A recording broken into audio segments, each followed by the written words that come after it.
Me Love. Ipagiganti natin si Bel Mariano kay Bettina. I love you, anak! Hello, good evening everyone! Yes, o ngayon, ano na-feel mo na pag nakakasalubong mo yung mga tao, gusto ka nilang bugbugin dahil sa galing mo sa pagiging Bettina? Di ba na ang galing mo sa, ang galing sa Linlang, ang galing sa Can't Buy Me Love. Pero kung gusto na lang akong bubugin, iintindihan ko naman. Pero wag na. Huwag niyo siyang bubugbugin, acting niya lang. Yung mabait na bata, ito, isa yan sa mga mahal na mahal ko talaga ito.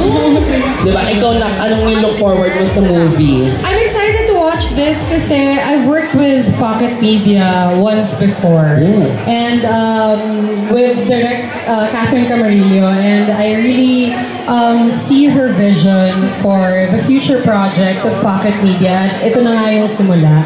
So excited ako mapanood to because I also heard it's a really cute story. Yes. Kaya yun, very excited. Correct. Please welcome once again, Kyla Estrada! Yes! Thank you, anak. I love you. See you inside. Eto naman, i-welcome na natin. Please welcome Herlene!